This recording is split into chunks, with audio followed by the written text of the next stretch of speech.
Hello dear students, तो कैसे हैं आप सब। आई होप कि आप सभी बहुत अच्छे होंगे।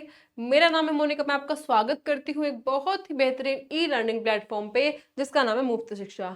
तो स्टूडेंट्स, जैसे कि आपको पता ही है कि हम आप सभी को मुफ्त शिक्षा प्रोवाइड कर रहे हैं। हर एक क्लास का हर एक सब्जेक्ट मुफ्त में पढ़ा रहे हैं। जैसे कि 6 to 12 हर एक क्लास का हर एक सब्जेक्ट हम लोग मुफ्त में पढ़ा रहे हैं। इसके अलावा नीट बायोलॉजी में आपको पढ़ा रहे हैं, क्योंकि हम लोग नीट की जो है प्रिपरेशन भी करा रहे हैं।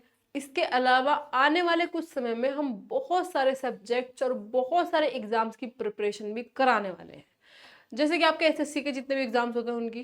ठीक है, इसके अलावा एनडीए और आपके जितने भी एग्जाम्स कॉम्पिटिटिव एग्जाम्स होते हैं फोर्स वगैरह, सबके हम लोग प्रैक्टिस आने वाले में समय में कराने वाले हैं। तो जुड़ जाइए हमारे चैनल के साथ, क्योंकि हम आप सभी को हर एक प्रकार की एजुकेशन मुफ्त में प्रोवाइड कर रहे हैं। देखो बच्चों, बहुत सारे बच्चे ऐसे होते हैं जो कि बहुत सारी कंडीशंस की वजह से एजुकेशन नहीं ले पाते हैं, जैसे कि फाइनेंशियल कंडीशन हो या फिर आसपास में कॉलेज या फिर स्कूल का नहीं होना, मेजर फैक्टर हो जाते हैं बहुत सारे। ठीक है, तो उन फैक्टर्स की वजह से जो बच्चे हैं वो वंचित रह जाते हैं एजुकेशन से, क्योंकि बहुत सारे बच्चे ऐसे भी हैं जो बहुत अच्छे प्राइवेट स्कूल में नहीं पढ़ते हैं। गवर्नमेंट स्कूल में आपको पता है किस तरीके की तैयारियां कराई जाती हैं, पढ़ाई कराई जाती है। तो एडिशनल ज़रूरत होती है सभी बच्चों को। और इसके अलावा जितने भी कॉम्पिटिटिव एग्जाम्स होते हैं उनके लिए गवर्नमेंट कोई भी आपको तैयारी नहीं कराती, वो आपको खुद करनी होती है।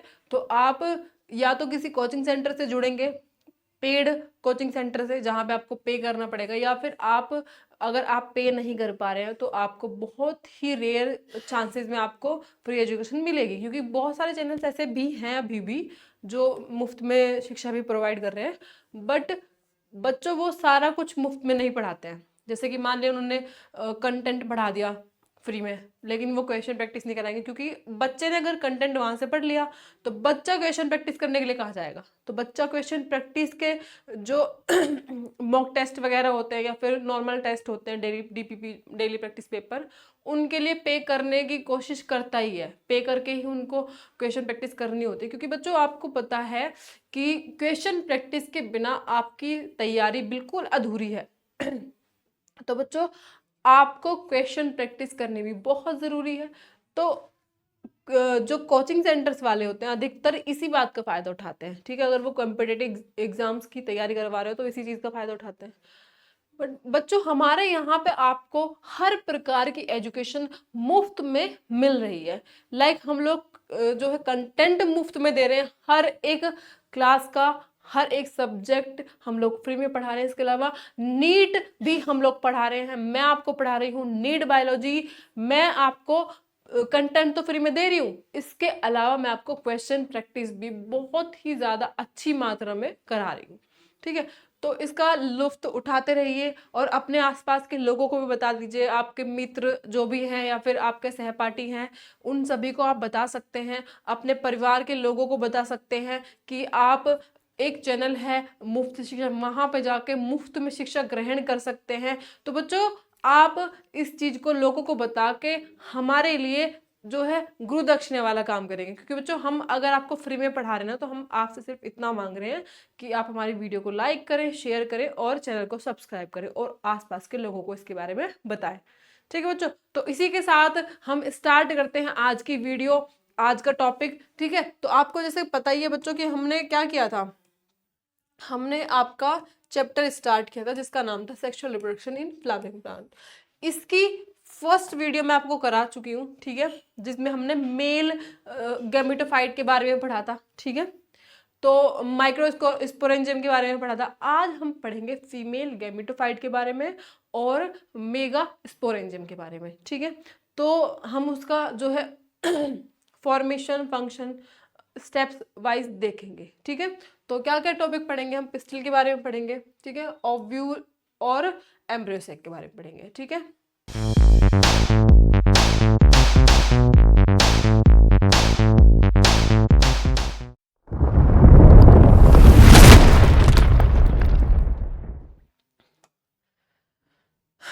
तो सबसे पहली बात बच्चों, ये क्या है, फीमेल सेक्स ऑर्गन है। ठीक है, क्या है, फीमेल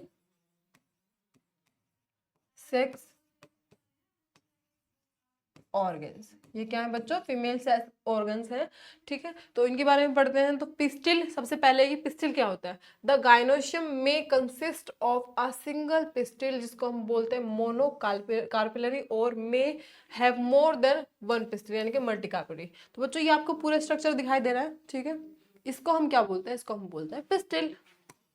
इसको हम क्या बोलते हैं? पिस्टिल, जो कि क्या है बच्चों? आपका फीमेल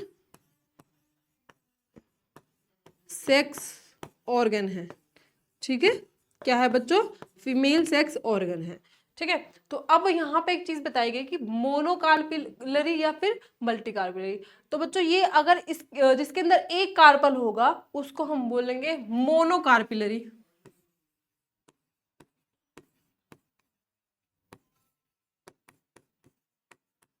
ठीक है। और जिसके अंदर एक से अधिक कार्पल्स होंगे, ये बच्चों क्या है? ये कार्पल ही तो है आपका, ठीक है, ठीक है। तो जिसके अंदर एक से अधिक कार्पल होंगे उसको हम बोलेंगे मल्टी कार्पिलरी,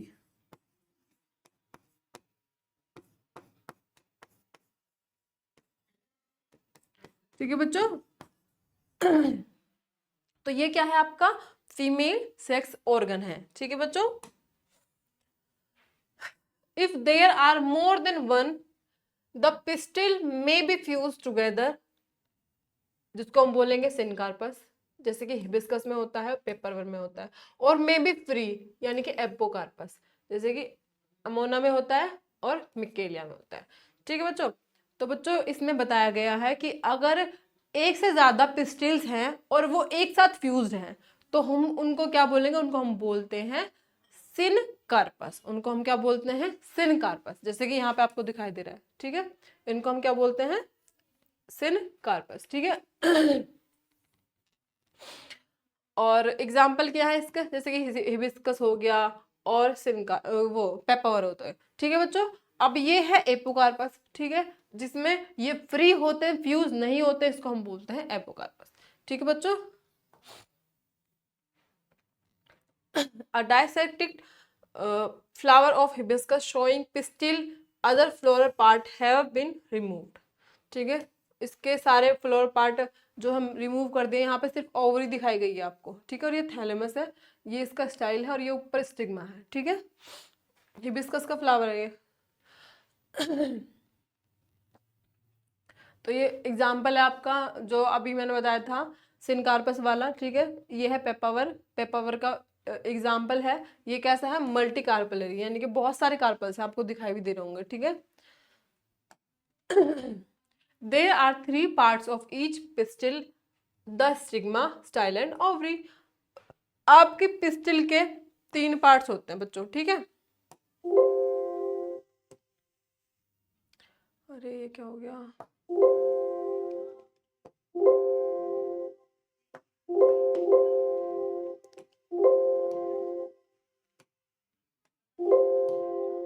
ठीक है बच्चों, तो मैंने क्या बताया था आपको कि आपकी जो पिस्टिल है उसके 3 पार्ट्स होते हैं। एक तो यहाँ नीचे वाला जो कि सोलन सा स्ट्रक्चर है, इसको हम बोलते हैं ओवरी,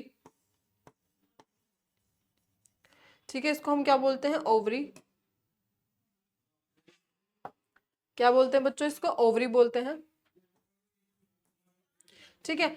और इसके अलावा ये आपको बीच में स्ट्रक्चर दिखाई दे रहा है, इसको हम क्या बोलते हैं? स्टाइल, ठीक है। क्या बोलते हैं? स्टाइल। और ये ऊपर आपको स्ट्रक्चर दिखाई दे रहा है, इसको हम बोलते हैं स्टिग्मा। इसको हम क्या बोलते हैं? स्टिग्मा,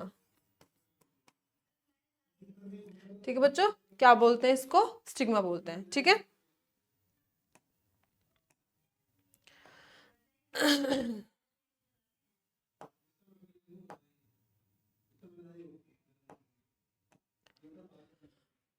तो बच्चों ये आपके पिस्टिल के पार्ट्स हैं, ठीक है। The stigma is upper broader region while is specialised for receiving pollen grains, यानी कि ये ऊपर वाला जो स्ट्रक्चर है ये इस तरीके से स्पेशलाइज्ड होता है कि ये आपके जो पोलन ग्रेन्स होते हैं उनको कैप्चर करता है। क्यों? क्योंकि बच्चों यहाँ पे होता है एक चिपचिपा सा सब्सटेंस, यहाँ पे क्या होता है? चिपचिपा सा सब्सटेंस। जब आपके पॉलिनेशन होता है, पॉलिनेशन क्या होता है बच्चों? पॉलिनेशन का मतलब होता है कि जो आपका मेल गैमीट है यानी कि पोलन ग्रेन है वो आपके एक प्लांट से या फिर एक फ्लावर से दूसरे फ्लावर पे जाता है, ठीक है।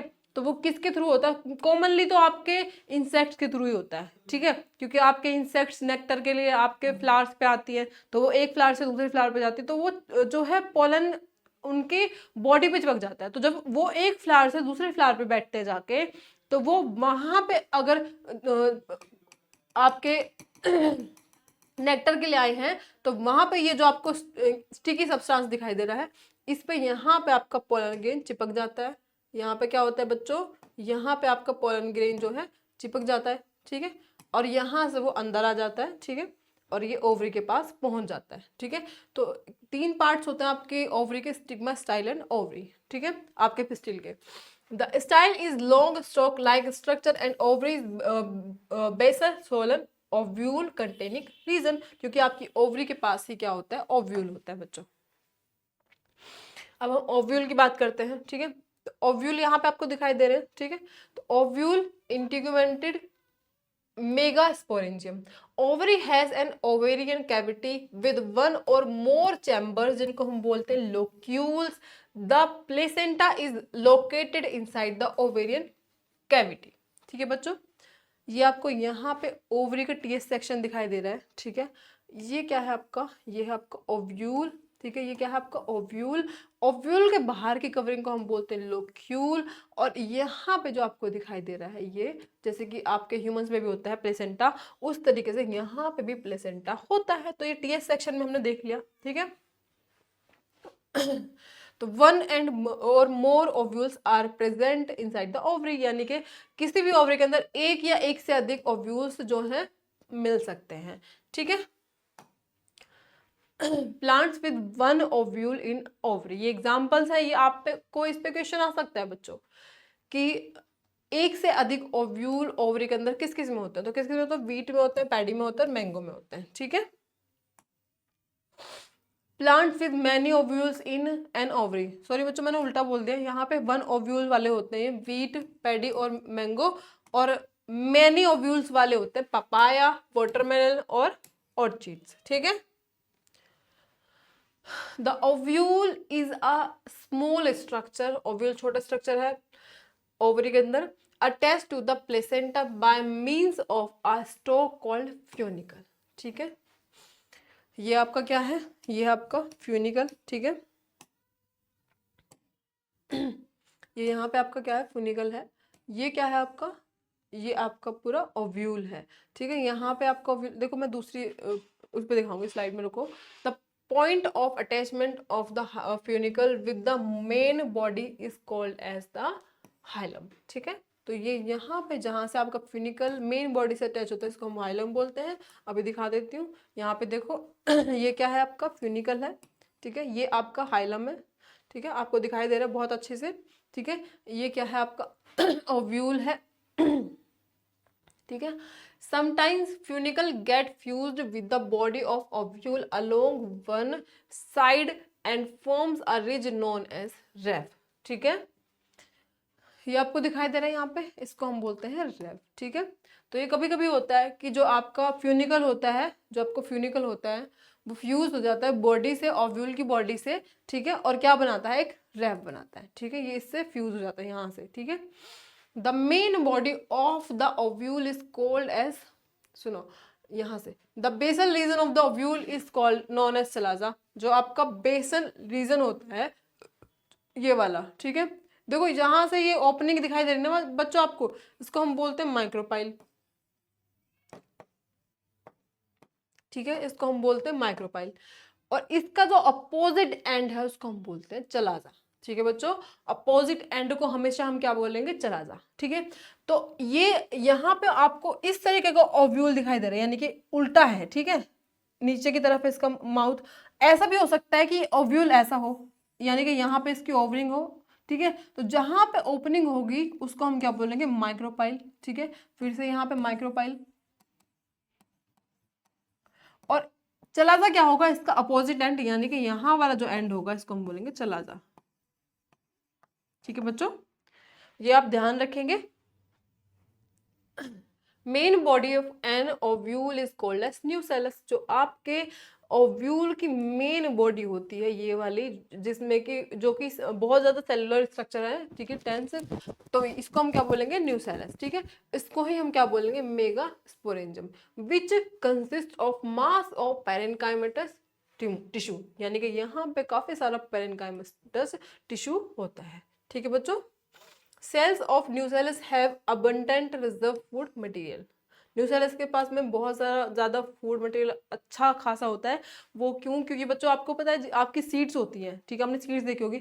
सीड्स को आप रख लो, कितने दिन तक भी रख सकते हो, ठीक है, क्योंकि उनके पास फूड मटेरियल पहले से ही होता है, ठीक है, तो इसलिए वो जल्दी से डिग्रेड नहीं होती है। The nucellus is enclosed by one or two layered protective envelopes called as integuments, except the apex where a small passage is formed known as micropyle. ये मैंने बता दिया कि जो आपकी यहाँ पे माउथ है, ये ओपनिंग है, इसको हम बोल रहे हैं माइक्रोपाइल। इसके ऊपर जो बिल्कुल अपोजिट एंड है उसको हम बोलते हैं चलाजा। ये आपका क्या है, न्यूक्लियस है, ठीक है। यहाँ पे जो सेल्स है, आप अभी बताऊंगी किस तरीके से होता है, छोटा छोटा करके बताऊंगी, बहुत जूम करके भी दिखाऊंगी। तो ये क्या है आपका न्यूक्लियस, यहाँ पे ये एंटीपोड, अच्छा इनके बारे में अगली स्लाइड पे बताऊंगी, ठीक है। तो ये आपको समझ में आ गया ना बच्चों, ये स्ट्रक्चर बाहर बाहर का इसका सारा, ठीक है। On the basis of number of integuments, ovules are following types. Integuments की वजह से हम उनको बता सकते हैं कितने टाइप के आपके होते हैं ओव्यूल्स। इंटीग्यूमेंट यहाँ पे आपने देखा है ये, ठीक है, ये क्या है आपका इंटीग्यूमेंट है, ठीक है, ये आपको दिखाई दे रहा है ना, ये वाला, ये आपका क्या है, इंटीग्यूमेंट है, ठीक है। फर्स्ट वन इज यूनिटीग्यूमेंट, ठीक है। ओव्यूल्स विद वन इंटीग्यूमेंट, इनको हम बोलेंगे यूनि इंटीमेट, ठीक है। मेम्ब्रेन्स ऑफ गैमोपेटली एंड जिम्नोस्पर्म्स, यहाँ पे आपको दिखाई दे रही है मेम्ब्रेन, ठीक है। तो ये है आपका इंटीग्यूमेंट, ठीक है।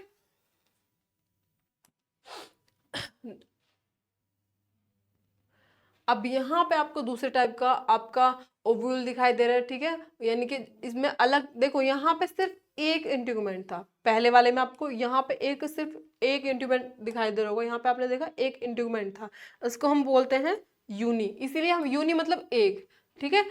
टैगमिक यानी कि इंटीग्यूमेंट, यानी कि यूनिटैगमिक क्या हो गया, वन इंटीग्यूमेंट। अब यहाँ पे आपको दिखाई दे रहा है बाइटैगमिक, ठीक है, यानी कि यहाँ पे दो इंटीग्यूमेंट्स पाए जा रहे हैं, ठीक है। यहाँ पे क्या है, दो इंटीग्यूमेंट्स पाए जा रहे हैं। तो ovules with two integuments are called as bitegmic, ठीक है। एग्जाम्पल्स भी आपको लर्न करने हैं बच्चों ये वाले, ठीक है, किसमें होता है सेंटेनम और लोरेंटस, और इसको हम क्या बोलेंगे, पैरासाइट्स बोलेंगे, पैरासाइट होता है, ठीक है।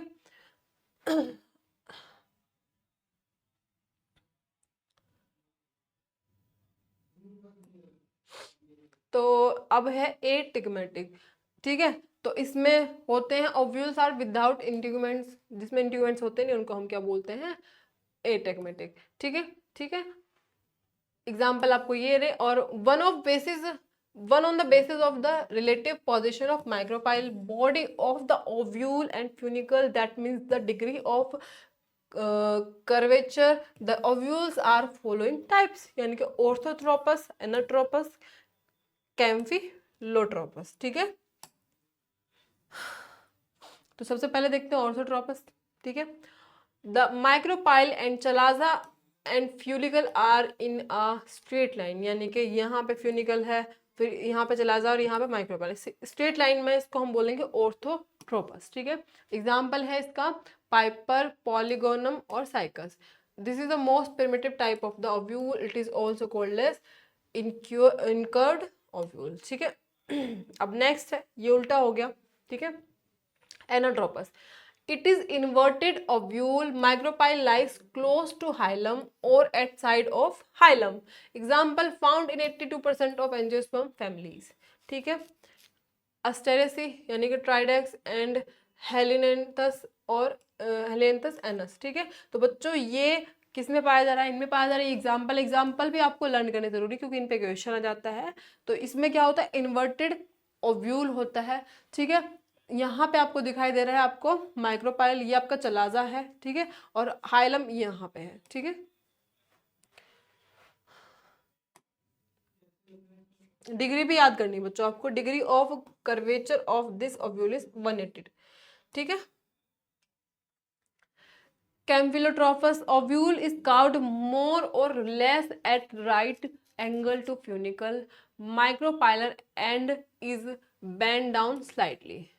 एग्जाम्पल है इन मेम्ब्रेन्स ऑफ लेग्यूमिनोसी और क्यूरिफेरेसी, ठीक है, ये आपको दिखाई दे रहा है। The degree of curvature of this ovule in between 90 to 160 degree, ठीक है। Ovary with many ovules are present in papaya, ठीक है। Basal part of ovule is represented by chalaza.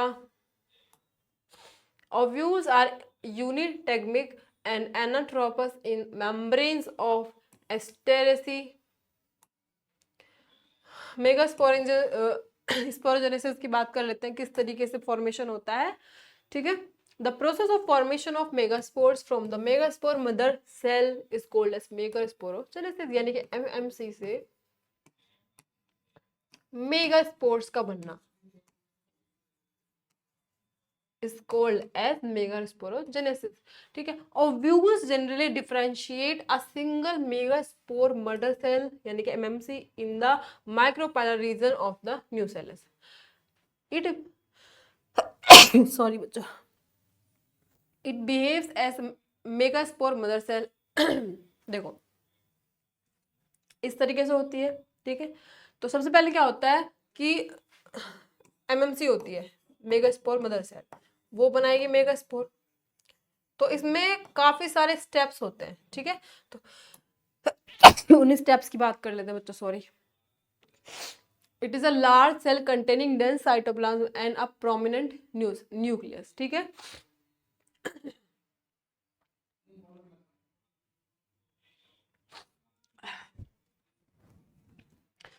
MMC में मियोटिक डिविजन्स होते हैं और वो बनाती है, ठीक है। तो पहले प्रोसीजर देख लेते हैं, फिर छोटा छोटा देखेंगे, ठीक है। प्रोसीजर यहाँ पे है, चलो अभी देखते हैं, एक मिनट रुको।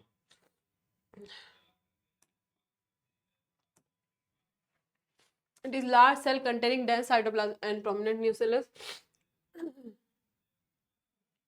ये आपकी मेगा स्पोर मदर सेल है, ठीक है। तो ये यहाँ पे मियोटिक डिवीजन करती है, ठीक है। मियोटिक डिवीजन कितने करेगी बच्चों? वहां पे दो मियोटिक डिवीजन होते हैं, जो हमने मेल मेल के बारे में पढ़ा था, उसमें दो मियोटिक डिवीजन होते हैं, लेकिन इसमें तीन मियोटिक डिवीजन होता है, ठीक है। तो क्या बन जाते हैं? टेट्राड बन जाते हैं। पहले डायड यानी कि दो सेल वाला स्ट्रक्चर बनेगा, फिर टेट्राड यानी कि चार सेल वाला स्ट्रक्चर बनेगा, ठीक है।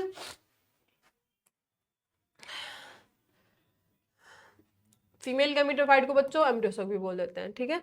इसकी बात कर लेते हैं। In a majority of flowering plants one of the megaspores is function while the other three degrade, यानी कि जो आपको यहाँ पे चार दिखाई दे रहे हैं ना ये, तो इनमें से सिर्फ एक ही फंक्शनल है, बाकी तीनों के तीनों ही डिग्रेड हो जाते हैं, ठीक है। Only the functional megaspore act as a mother cell for the development of female gametocyte, जिसको हम बोलते हैं एम्ब्रियोसाइट. The process of embryosac formation from a single megaspore is termed as monosporic development. ठीक है, ये टर्म सारे याद रखेंगे, ठीक है बच्चों. Development of female gametophyte of embryosac. The nucleus of the functional megaspore divides mitotically to form two nuclei. सबसे पहले दो न्यूक्लियर बनेंगे, ठीक है, which move to opposite poles forming the two nucleate embryo sac, ठीक है.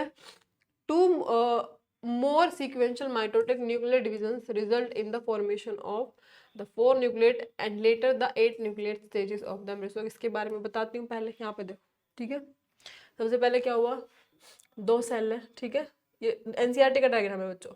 दो सेल है, ठीक है, इनमें मियोटिक डिवीजन हुई, 2 से 4 बनेगी, ये मूव करते हैं, दो इधर दो इधर, ठीक है. अब इनमें भी डिवीजन हुई, 3 माइटोटिक डिवीजन बताई थी ना मैंने, 3 माइटोटिक डिवीजन होगी,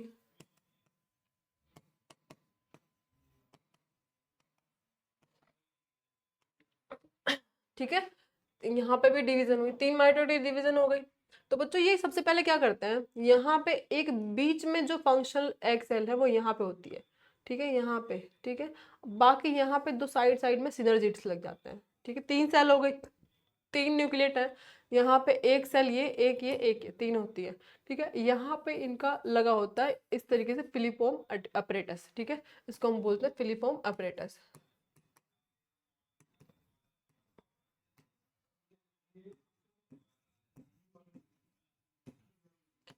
फ्लीफॉर्म अपरेटस जो होता है वो इस तरीके से जो है आपके पोलन ग्रेन को अट्रैक्ट करता है, ठीक है, यानी कि ऐसे ऐसे बुलाता है, ठीक है। तो यहाँ पे फ्लीफॉर्म अपरेटस होता है, तो बीच में ये होती है आपकी एग सेल और साइड में क्या होता है, सिनर्जिस्ट। तो ये क्या है, एग सेल है बीच वाली, और साइड वाले दोनों क्या है, सिनर्जिस्ट है, ठीक है।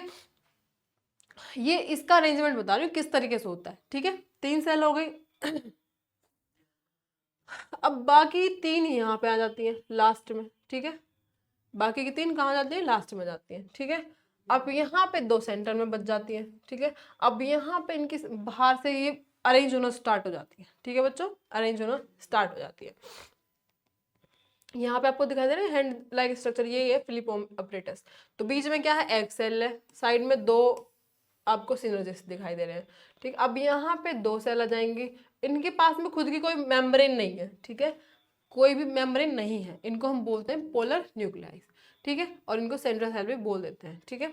अब यहाँ पे दो जो है ये दिखाई दे रहा है आपको, चलाजा वाला एंड है, ये आप याद रखेंगे, ये उल्टा भी हो सकता है, ठीक है। वैसे तो ये एनसीईआरटी में उल्टा दिया हुआ है, यहाँ पे माइक्रोपाइल एंड होता है, यहाँ पे चलाजा होता है, ठीक है। अब यहाँ पे ये तीन वाली ये दिखाई दे रही है तीनों, ठीक है, तो ये क्या है, एंटीपोलर्स तीन, ठीक है। तो कितनी आपको दिखाई दे रही बच्चों, एक दो तीन, तीन सेल, और यहाँ पे एक दो तीन सेल, छह हो गई, छह हो गई, ठीक है। अब यहाँ पे आपको जो ये दो सेल लाइक स्ट्रक्चर दिखाई दे रहा है बच्चों, ये दो न्यूक्लियस हैं बस, ठीक है। सेल ये एक ही है क्योंकि इनके पास खुद की कोई मेम्ब्रेन नहीं है, ये बाहर से जो इसकी इनकी मेम्ब्रेन बनी हुई है ना बाहर से, इन्हीं ने इसको एक सेल का नाम दे दिया है, ठीक है। तो तीन सेल ये, तीन ये, छह और एक सात, सात सेल होती है, लेकिन 8 न्यूक्लियस होते हैं, तो 7 sailed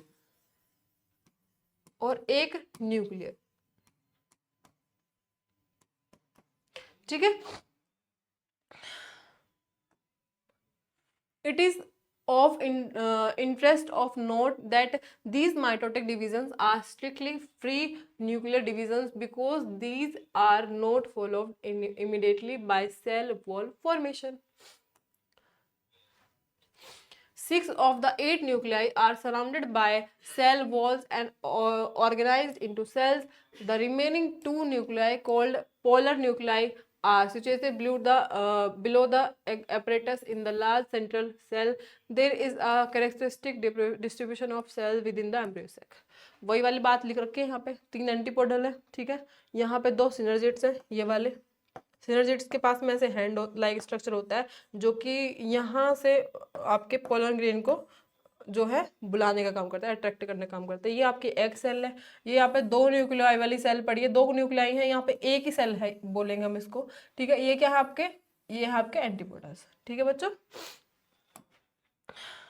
observe the distribution of cells inside the embryo sac, हमने कर लिया observe. 3 cells at the micropylar and consist of egg apparatus. The egg apparatus in turn consists of 2 synergids and 1 egg cell. The synergids have special cellular thickenings and the micropylar tail called as filiform apparatus. मैंने बता दिया filiform apparatus क्या होता है, ऐसे hand finger लगे structure होता है। It plays an important role in guiding the pollen tubes into the synergid.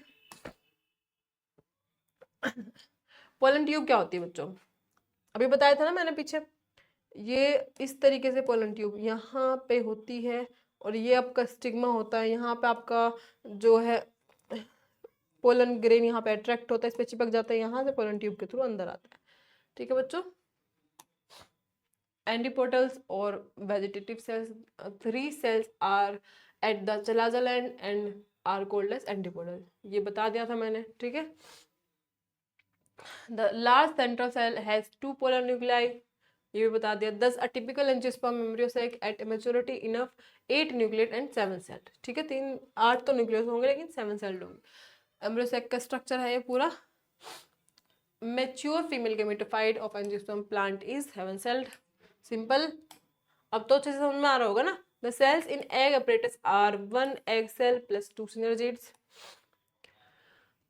The egg cell of angiospermic plant has 20 chromosomes. The chromosome present in PEN, leaf cell, megaspore, mother cell, synergid respectively are 60, 40, 40, 20. ठीक है। Filiform apparatus is found in synergid. ठीक है।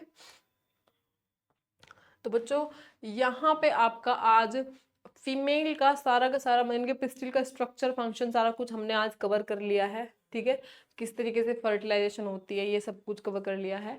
तो I hope कि ये video आपको बहुत ही ज़्यादा अच्छे से समझ में आई होगी, और अगर अच्छे से समझ में आई है तो बने रहिए हमारे साथ। कमेंट बॉक्स में अपना सुझाव भी लिख सकते हैं, अगर आपको कुछ समझ में नहीं आया है, कुछ पूछना है, क्वेश्चन है, कुछ भी आप कमेंट बॉक्स में लिख सकते हैं।